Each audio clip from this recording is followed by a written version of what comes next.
Hello friends, welcome back to my YouTube channel. आज हम लोग टॉपिक कवर करने वाले हैं इनकम फ्रॉम अदर सोर्सेज।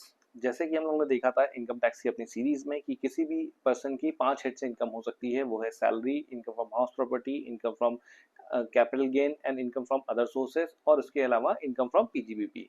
तो आज हम लोग देखने वाले हैं इनकम फ्रॉम अदर सोर्सेज। ये एक रेजिडुअल सेक्शन हेड होता है जिसकी इनकम कहीं कोई टैक्सेबल नहीं होती है। अगर स्पेसिफिकली किसी हेड में मेंशन है तो वहीं पे वो टैक्सेबल होगी, अगर कहीं मेंशन नहीं है तो वो यहाँ टैक्सेबल होगी, और कुछ इनकम जो है स्पेसिफिकली यहाँ पे मेंशन होगी, यहीं पे टैक्सेबल होगी। तो आइए शुरू करते हैं income from other sources. Section 92, income of every kind which is not to be excluded from total income. मतलब कि जो कि एग्जेम्प्ट इनकम नहीं है, जो कि एग्जेम्प्ट नहीं है, टोटल इनकम से एग्जेम्प्ट नहीं करी है, shall be chargeable to income tax under the income from other sources if it is not chargeable to income tax under any heads specified in section 13A to D। मतलब किसी और head में अगर वो specified नहीं है और वो एग्जेम्प्ट भी नहीं है तो फिर वो कहाँ टैक्सेबल होगी सर? वो टैक्सेबल होगी IFOS income from other sources के हेड में।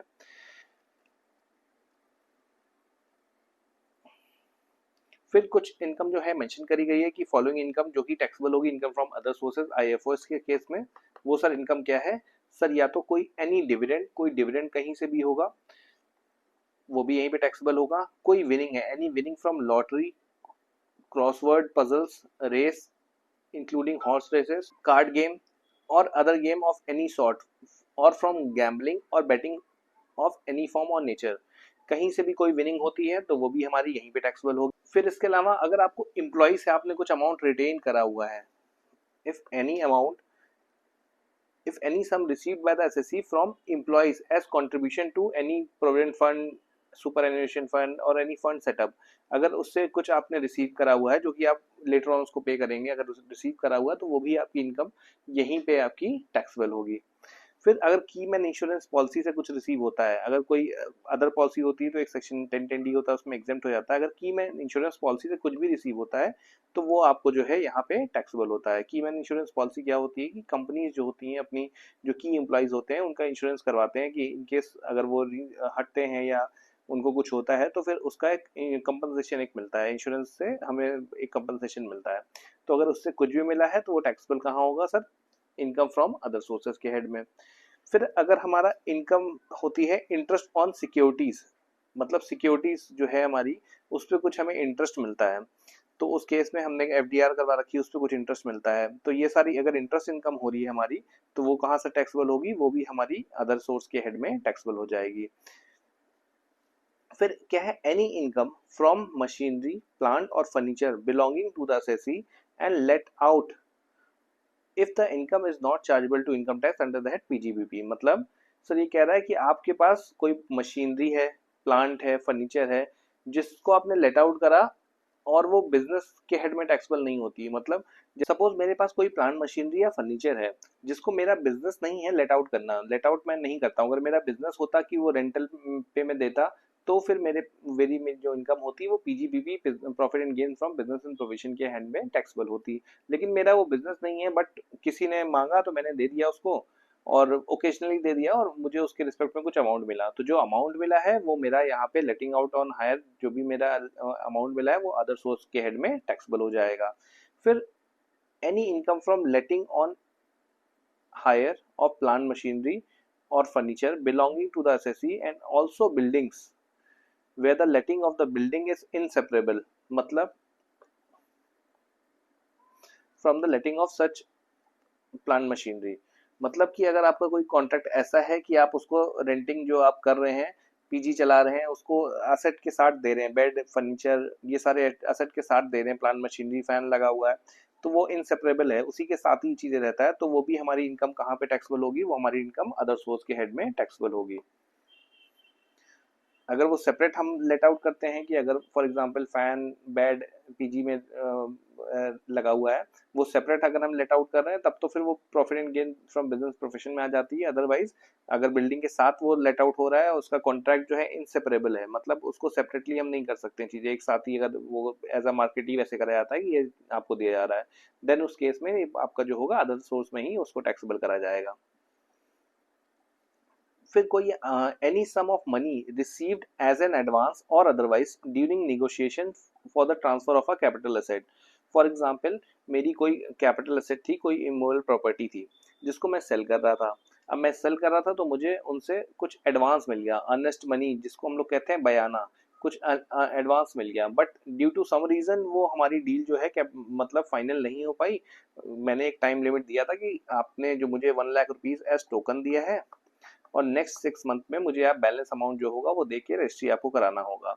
तो आपने जो है नेक्स्ट 6 मंथ में वो नहीं करवाया, तो मैंने ये जो अमाउंट है ये मैं फॉरफीट कर लूंगा, मतलब मैं ये अमाउंट रख लूंगा, बयाना जो है मैं रख लूंगा, क्योंकि आपने जो टर्म्स कंडीशन हमारी डिसाइड हुई थी कि आप 1,00,000 रुपए एज एडवांस दे रहे हैं और बैलेंस जो होगा, जो भी हमारी सेल प्राइस एग्रीड होती है वो आप विद इन 6 मंथ पे करेंगे। नहीं करते तो मैंने ये अमाउंट फॉरफीट कर लिया है और मेरी कैपिटल गेन की बात तो आएगी नहीं, क्योंकि हमारा ट्रांसफर तो असेट हुआ नहीं है, डील तो हमारी फाइनल हुई नहीं है। तो जो अमाउंट फॉरफीट करा गया है वो अमाउंट सर हमारा अदर सोर्स के हेड में टैक्सेबल हो जाएगा।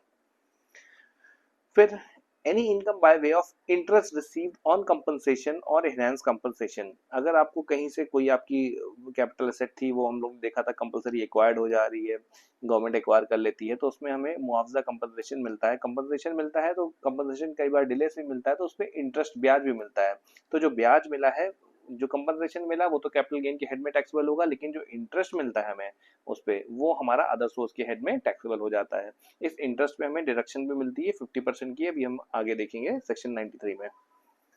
फिर एनी कंपनसेशन और पेमेंट ड्यू टू और received by any person whatever name called in connection with the termination of his employment or modification of his term and condition। मतलब आपको आपका कहीं एम्प्लॉयमेंट था, उसकी वजह से आपका वो टर्मिनेशन हो गया या कुछ मॉडिफिकेशन हो गया, तो आपको कहीं से कुछ और कंपनसेशन मिलता है, तो वो जो है यहाँ पे टैक्सेबल होगा अदर सोर्स में। लेकिन एक बात हमें ध्यान रखने वाली है कि अगर एम्प्लॉयर एम्प्लॉई का रिलेशनशिप आ जाता है, तो एम्प्लॉयर से हमें कुछ भी पैसा मिला है तो वो सैलरी के हेड में ही टैक्सेबल होगा ऑलवेज। मतलब ये जो आपको कंपनसेशन मिला है अदर देन एम्प्लॉयर मिला है, कहीं और से कुछ कंपनसेशन मिला है, लाइक फॉर एग्जांपल कुछ इंश्योरेंस वगैरह होगा कि आपकी कंडीशन ब्रेक होती है या कुछ ऐसा होता है, तो इंश्योरेंस कंपनी कंपनसेट करेगी, उस केस में आपको इंश्योरर से मिला है, देन वो आपका होगा अदर सोर्स में टैक्सेबल होगा। लेकिन अगर एम्प्लॉयर से आपको कुछ भी 1 रुपए भी मिलते हैं तो वो आपका जो है सैलरी के हेड में ही टैक्सेबल होगा ऑलवेज। फिर एक ये बिजनेस ट्रस्ट के रिगार्डिंग है जो के पॉइंट है, कि अगर इसको हम लोग डिटेल में जब बिजनेस ट्रस्ट वाला पढ़ेंगे तो डिटेल में पढ़ेंगे, अभी ये चीज़ें क्लियर नहीं होगी कि बिजनेस ट्रस्ट क्या होता है। पहले बिजनेस ट्रस्ट और आपके रीट और इन्वेट करके जो चीज़ें होती हैं वो इसको हम लोग डिटेल में पढ़ेंगे।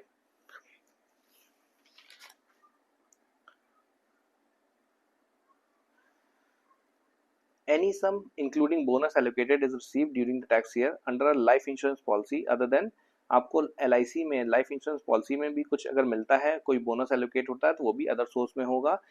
लेकिन यूलिप को छोड़ के, अगर यूलिप कोई प्लान है उसको छोड़ के, और ये पॉइंट जो दे रखा है ये कीमैन इंश्योरेंस पॉलिसी के लिए है, अगर कीमैन इंश्योरेंस पॉलिसी है तो स्पेसिफिकली बता दिया गया है।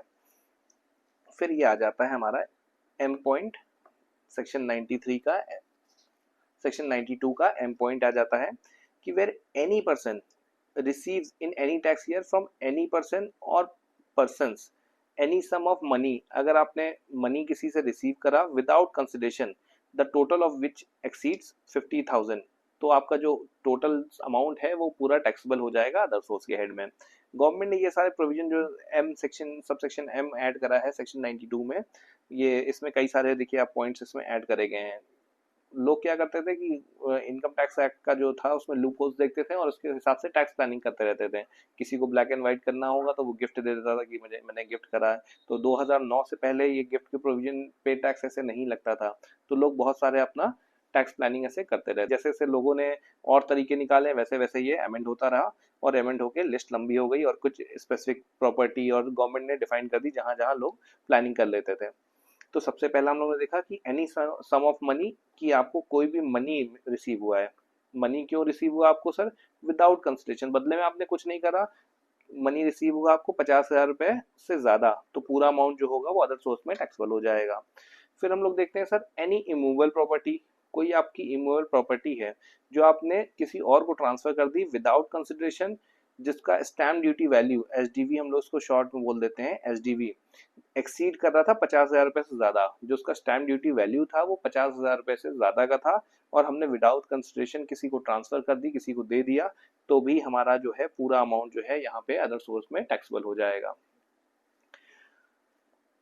फॉर अ कंसिडरेशन, अगर हमें कंसिडरेशन, ये तो हमारा क्या है कि नो कंसिडरेशन, और ये क्या है लो कंसिडरेशन, मतलब कि वैल्यू तो हो रही थी हमारी 1 करोड़ रुपए की, हमने उसको ट्रांसफर कर दिया 10 लाख रुपए में।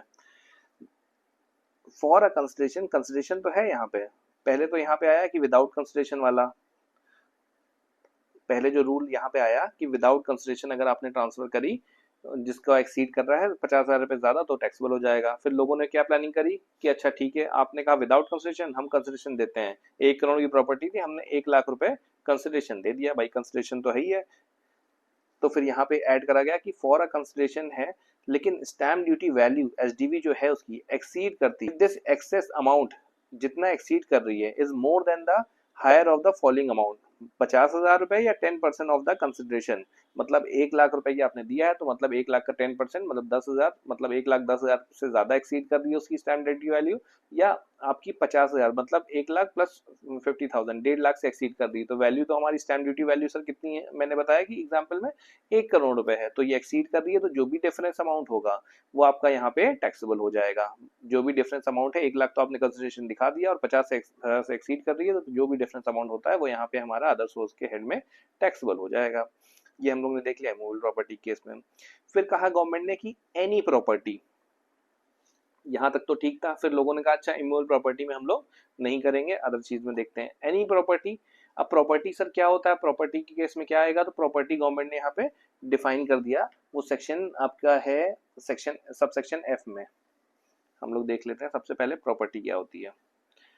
सब सेक्शन एफ में ये प्रॉपर्टी डिफाइन करा गया है कि प्रॉपर्टी क्या होती है, इमूवेबल प्रॉपर्टी बीइंग लैंड और बिल्डिंग और both, shares and securities, jewellery, archaeological collection, drawing, painting, sculptures, कोई मतलब पुरानी मूर्ति वगैरह, any work of art, Boolean मतलब गोल्ड के बिस्किट वगैरह जो होते हैं, और वर्चुअल डिजिटल एसेट।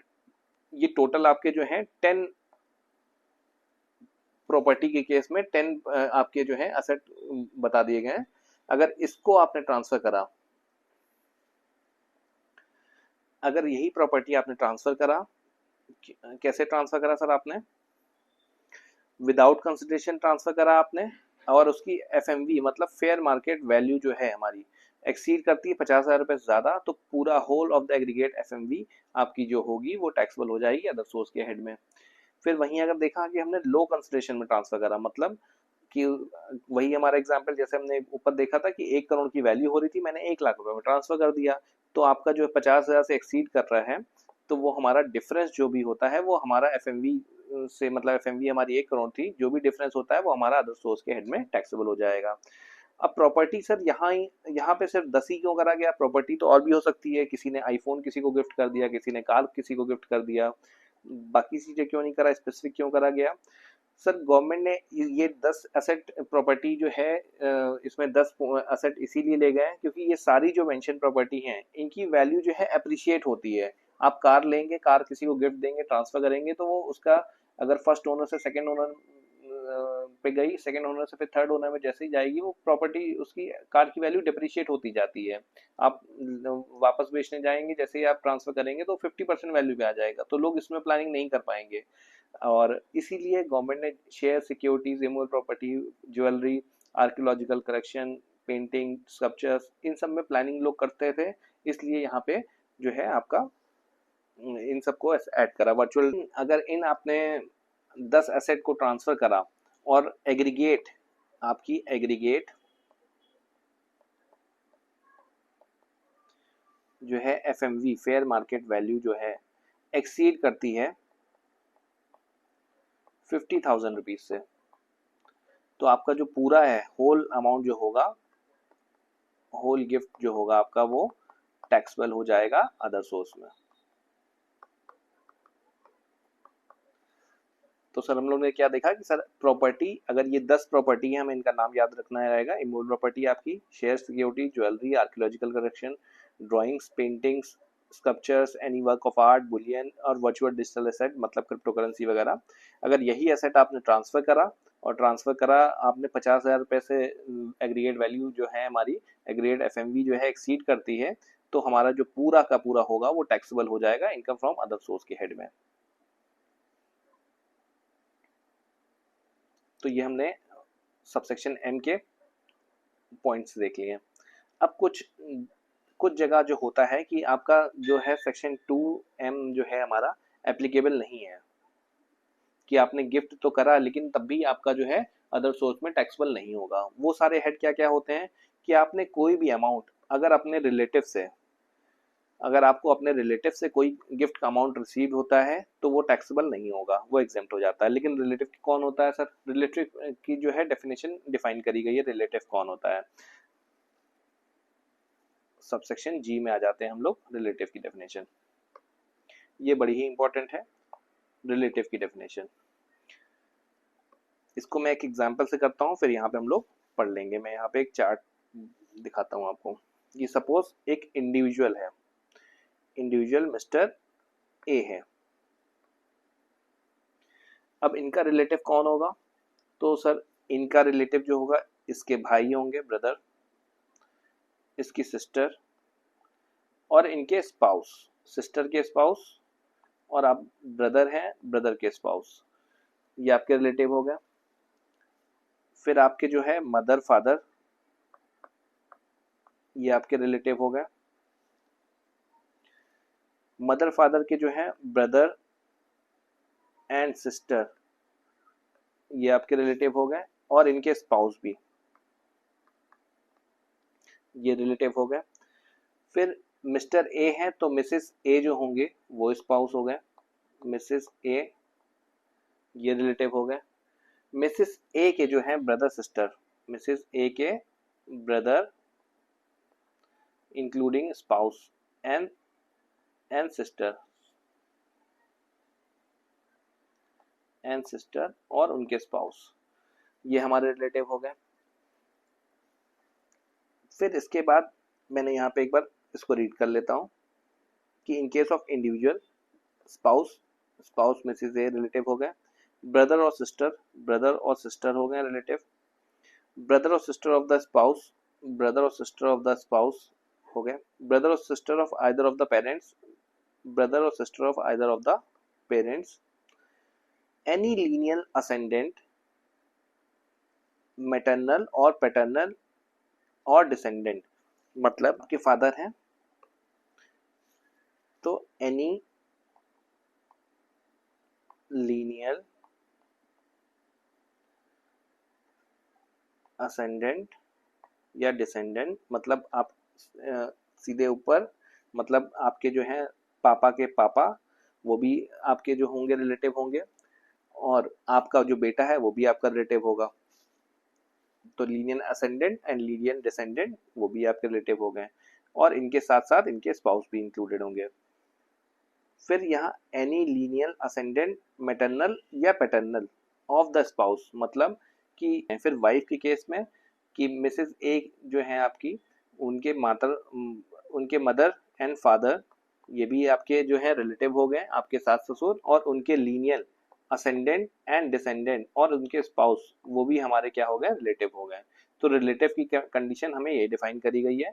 और यहाँ पे हम देखते हैं कि spouse of the person refer to in B to F, मतलब बी से लेकर के ये सारे जो हैं इनके जो लोग हैं इनके सबके स्पाउस भी इंक्लूडेड होंगे। तो मिस्टर ए के केस में हम लोग ने देख लिया, मिस्टर ए के केस में कि उसके भाई बहन जो है रिलेटिव होंगे, रिलेटिव की डेफिनेशन में कवर होंगे, मदर फादर रिलेटिव की डेफिनेशन कवर होंगे, और मदर फादर के जो है भाई बहन रिलेटिव की डेफिनेशन में कवर होंगे। एक इंपॉर्टेंट पॉइंट कि ऐसा मैंडेटरी नहीं है, ए अगर किसी का रिलेटिव है सी का, तो ऐसा नहीं, ए रिलेटिव है सी का तो मैंडेटरी नहीं है कि सी भी रिलेटिव हो जाएगा ए का as per income tax. Sir ये ऐसा है कि चीजें जैसे मिस्टर ए है, मिस्टर ए के मदर है, मदर के ब्रदर जो है, मतलब आपके मामा, जो आपके मामा है वो आपके लिए रिलेटिव हो जाएंगे, आपके लिए रिलेटिव हो जाएंगे। लेकिन अगर मामा को मैं यहाँ पे प्लेस करूँ तो क्या मैं उनका रिलेटिव बनूंगा? नहीं, मैं उनका रिलेटिव नहीं बनूंगा, क्योंकि यहाँ पे क्या है, अगर मिस्टर, फॉर एग्जाम्पल मामा है मिस्टर सी यहाँ पे अगर आ जाते हैं, मैं देखता हूँ तो सी के ब्रदर सिस्टर इंक्लूडेड है और उनके स्पाउस इंक्लूडेड है, तो मतलब मामा जी के सिस्टर कौन हुए, मेरी मदर, तो मेरी मदर और उनके स्पाउस इंक्लूडेड है, उसके आगे का जनरेशन नहीं चल रही है, तो मतलब मैं उनके लिए रिलेटिव की डेफिनेशन में नहीं आऊंगा। तो रिलेटिव की डेफिनेशन अगर वो मुझे गिफ्ट देते हैं तब फिर वो एग्जेम्प्ट होगा, लेकिन मैं उनको गिफ्ट कुछ देता हूँ तो फिर वो एग्जेम्प्ट नहीं होगा। तो ये हम लोगों ने देख लिया रिलेटिव की डेफिनेशन। अब सर यहाँ पे देख लेते हैं हम लोग, फिर से वापस आ जाते हैं कि आपको अगर कुछ रिलेटिव से मिलता है, कितना भी मिलता है, 50,000 रुपए ज्यादा हो, 1 लाख हो, 2 लाख हो, 10 लाख हो, वो सब कुछ एग्जेम्प्ट होता है। On the occasion of marriage, individual के केस में बात करता हूँ कि अगर आपकी मैरिज हो रही है, गिफ्ट किसको मिलेगा, अगर आपको कोई गिफ्ट मिलता है, आपकी मैरिज है और आपको गिफ्ट मिलता है, तो फिर वो एग्जेम्प्ट होता है, भले ही वो रिलेटिव से मिला हो या नॉन रिलेटिव से मिला हो। वो रिलेटिव से मिला होगा तब भी एग्जेम्प्ट होगा, नॉन रिलेटिव से मिलेगा तब भी एग्जेम्प्ट होगा, लेकिन ओकेशन जो है आपकी मैरिज होनी चाहिए। मैरिज के केस में आप अगर अपना टैक्स प्लानिंग इस तरह से कर सकते हैं।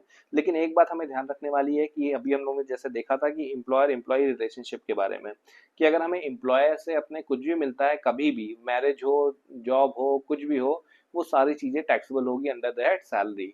तो यहाँ के भी अगर हम देखें कि अगर आपकी मैरिज हो रही है और आपके एम्प्लॉयर के हेड से कुछ आपको बेनिफिट मिलता है, कुछ आपको अमाउंट मिलता है, गिफ्ट मिलता है, तो वो सारी चीजें आपके परक्विजिट में टैक्सेबल हो जाएगी और यहाँ एग्जेम्पशन उसकी नहीं मिलेगी। अदर देन एम्प्लॉयर आपका कुछ भी किसी से मिलता है तो वो सारी चीजें एग्जेम्प्ट हो जाएंगी।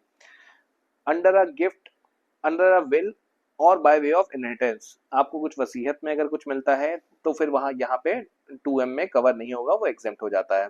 फिर आपको या किसी इन कंटेम्पलेशन ऑफ डेथ, अगर किसी के डेथ के रिस्पेक्ट में अगर कुछ आपको पैसा मिलता है तो वो भी आपका एग्जेम्प्ट होता है और यहाँ पे 2M में कवर नहीं होता है। किसी लोकल अथॉरिटी से अगर आपको मिला तो वो भी एग्जेम्प्ट हो जाता है। कोई रजिस्टर्ड आपकी NPO है, नॉन प्रॉफिट ऑर्गेनाइजेशन, अगर उससे फ्रॉम और बाय एनी रजिस्टर्ड NPO, तो वो भी हमारा एग्जेम्प्ट हो जाता है।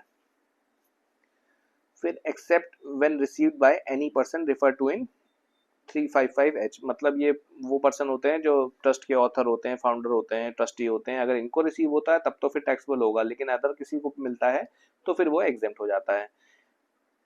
By way of transaction not regarded as transfer, अब जो चीज ट्रांसफर ही नहीं है, अगर उसको उसके रिस्पेक्ट में कुछ पैसा मिलता है तो वो एग्जेम्प्ट हो जाता है। जैसे कि यहाँ पे अगर आपका जो है, ये कुछ सेक्शंस है, यहाँ पे जो सेक्शन आपका है कवर करता है, ए आपका जो बताता है कि आपको अगर हिंदू अनडिवाइडेड फैमिली जो होती है, अगर उसका पार्टीशन होता है, उसमें कुछ मिला, आपका सी और डी है कि होल्डिंग सब्सिडरी कंपनी से अगर कुछ मिलता है तो उस केस में आपका जो चीज़ें जो हो जाता है। फिर इसके बाद अगर आपका होता है कि एमलगमेशन वगैरह केस में आपको कुछ मिलता है तो वो यहाँ पे एग्जेम्प्ट हो जाता है। फिर from any individual by a trust created और established solely for the benefit of relative of the individual, इस केस में अगर कुछ अमाउंट मिलता है तो वो भी एग्जेम्प्ट हो जाता है। मतलब कि किसी ने अगर प्राइवेट अपने बेनिफिट के लिए कोई ट्रस्ट डीड बनाई कि अपनी कि उस ट्रस्ट डीड से, जैसे मैंने क्रिएट कर दी कि मेरी वाइफ को, मेरे स्पाउस को कुछ उससे बेनिफिट मिलेगा, अभी मैं कुछ अमाउंट जो पे कर रहा हूँ, अगर मैंने एक ट्रस्ट डीड को गिफ्ट करा है तो वो एग्जेम्प्ट हो जाता है यहाँ पे और टैक्सेबल नहीं होगा अदर सोर्स में। फिर गवर्नमेंट ने इसके अलावा कुछ अगर प्रिस्क्राइब करा हो तो वो लोग भी चीजें एग्जेम्प्ट हो जाएंगी।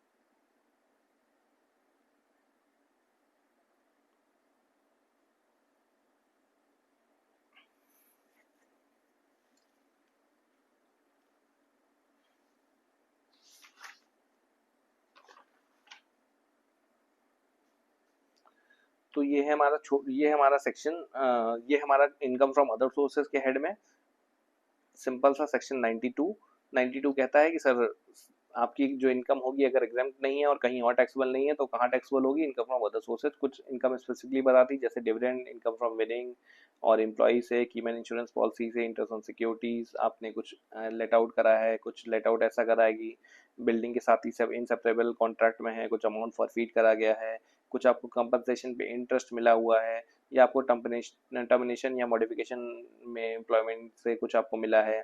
ये एक बिजनेस ट्रस्ट वाला पॉइंट था जिसको हमने स्किप करा अभी। या फिर आपको कोई लाइफ इंश्योरेंस पॉलिसी में कुछ आपको अमाउंट रिसीव होता है अदर देन यूलिप और कीमैन इंश्योरेंस पॉलिसी, तो सारी चीज़ें टैक्सेबल हो जाती हैं हमारी इनकम फ्रॉम अदर सोर्सेज के केस में। और कुछ अमाउंट स्पेसिफिक बताया गया सेक्शन 92 सब सेक्शन एम में कि अगर आपका वो अमाउंट सर्टेन लिमिट से एक्सीड करता है, मतलब 50,000 रुपये से ज़्यादा कुछ मनी आपको मिलता है विदाउट कंसिडरेशन, तो अदर सोर्स में टैक्सेबल होगा। इमोल प्रॉपर्टी आपकी अगर स्टैम्प ड्यूटी वैल्यू 50,000 रुपये से ज़्यादा की है और आपने विदाउट कंसिडरेशन दिया है तो अदर सोर्स में टैक्सेबल हो जाएगा। अगर आपने कंसिडरेशन मतलब लो कंसिडरेशन पे दिया है और स्टैम्प ड्यूटी वैल्यू जो है उसकी 50,000 रुपये या 10% ऑफ द कंसिडरेशन से ज़्यादा की है तो आपका अदर सोर्स में डिफरेंस टैक्सेबल हो जाएगा। प्रॉपर्टी हमें स्पेसिफाई कर दिया गया कि ये प्रॉपर्टी है 10 प्रॉपर्टी, अगर वो हमारी एफएमवी से ज़्यादा की है 50,000 रुपये से उसकी एफएमवी ज़्यादा हो रही है तो अदर सोर्स में टैक्सेबल हो जाएगा। लो कंसिडरेशन में है तो डिफरेंस जो है हमारा वो टैक्सेबल हो जाएगा। फिर कुछ हमें एक्सेप्शन बताए गए कि 2M जहाँ पे नहीं लगेगा कि अगर रिलेटिव से हमें कुछ भी मिला तो वो हमारा टैक्सेबल नहीं होता है। रिलेटिव हमें सर क्या है, रिलेटिव की डेफिनेशन हम लोग ने यहाँ से कवर कर लिया। एक रिलेटिव की डेफिनेशन एक तो हमने इंडिविजुअल के किस रिस्पेक्ट में हमने देख लिया, और एचयूएफ के केस में क्या रिलेटिव होते हैं, उनके एनी मेंबर जितने मेंबर होते हैं वो भी इनके रिलेटिव होते हैं। तो अगर आपस में कुछ एचयूएफ के केस में लिया गया तो रिलेटिव की डेफिनेशन में कवर होगा और एग्जाम्प्ट रहेगा, कोई टैक्स की बात नहीं आती है। फिर on the occasion of marriage of the individual आपको रिलेटिव या नॉन रिलेटिव किसी से मिला तो एग्जाम्प्ट होता है। विल या इनहेरिटेंस में मिल रहा है, इन कंटेम्पलेशन ऑफ डेथ मिल रहा है, लोकल अथॉरिटी से मिल रहा है, या किसी रजिस्टर्ड एनपीओ से मिल रहा है, या हम लोगों ने देखा कि एचयूएफ का पार्टीशन है, होल्डिंग सब्सिडरी है, या एमएलकेमेशन के केस में मिल रहा है। फिर इंडिविजुअल ने कोई अपना बिजनेस इंडिविजुअल ने कोई ट्रस्ट क्रिएट कर दिया कि ये अपने रिलेटिव किसी के बेनिफिट के लिए, तो उसने कुछ जो ट्रस्ट को गिफ्ट करा वहाँ पे भी अदर सोर्स में टैक्सेबल नहीं होगा, या कुछ गवर्नमेंट स्पेसिफाई कर दे तो वो अलग है, उस पर भी कोई टैक्स की बात नहीं आएगी।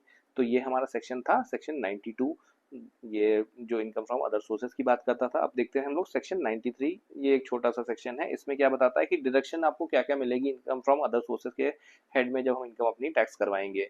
तो जो इनकम इस हेड में आप इनकम अपनी टैक्स करवाते हैं तो डिडक्शन जो भी आपकी डायरेक्टली एक्सपेंस रिलेटेबल होते हैं, मतलब उससे रिलेटेड जो भी डायरेक्ट आपके हैं उसका आपको बेनिफिट मिल जाएगा। क्रक्स में हम लोग देखेंगे कि उसका हमें बेनिफिट मिल जाएगा। फिर कुछ केसेस में स्पेसिफिक बताया गया कि अगर फैमिली पेंशन वगैरह मिलती है तो आपको 1/3 जो भी आपको पेंशन मिल रही है और 25,000 विच एवर इज लोअर, अगर आप न्यू टैक्स रिजाइम में अपना आईटीआर फाइल करते हैं तो आपको उसका बेनिफिट डिडक्शन मिल जाएगी। और अगर आप ओल्ड टैक्स रिजाइम में फाइल करते हैं तो 1/3 और 15,000 विच एवर इज लेस, ये आपको एग्जम्पशन मिल जाएगा। और यहाँ पे कोई भी एक्सपेंडिचर होगा अगर अदर देन कैपिटल एक्सपेंडिचर, कोई रेवेन्यू एक्सपेंडिचर होगा जो होली एक्सक्लूसिव हमारा यूज करा गया हो अर्निंग सच इनकम, तो हमारा वो एग्जाम्प्ट हो, हमें यहाँ पे उसकी डिडक्शन मिल जाती है। फिर अभी हम लोगों ने देखा था कि जैसे जो हमें इंटरेस्ट मिलता है उसमें हमें 50% की इंटरेस्ट ऑन कंपनसेशन या इनहेंस कंपनसेशन मिलता है, उस पर जो ब्याज मिलता है उसका 50% का स्टैंडर्ड डिडक्शन हमें मिल जाती है। फाइनेंशियल ईयर से जो है चीज़ें स्पेसिफिकली मना कर दिया गया है कि आपको कोई डिविडेंड मिल रहा है, डिविडेंड इनकम आपकी कोई हो रही है, और income from units of mutual funds of UTI, ये आपकी कोई यूटीआई से इनकम हो रही है तो उसके रिस्पेक्ट में आपको कोई भी डिडक्शन नहीं मिलेगा, आपकी पूरी इनकम जो होगी वो टैक्सेबल होगी। मतलब कि आपने कोई कैपिटल का लोन लिया था और लोन लेके आपने शेयर्स में इन्वेस्ट करा, फिर आपको डिविडेंड उस पर मिला, तो आप लोन का इंटरेस्ट क्या उसमें क्लेम कर सकते हैं। तो पहले स्पेसिफिकली नहीं था ये, और अभी स्पेसिफिकली लिख दिया है कि इसके रिस्पेक्ट में आपको कोई भी deduction, no deduction shall be allowed, इसके रिस्पेक्ट में कोई भी डिडक्शन नहीं मिलेगी।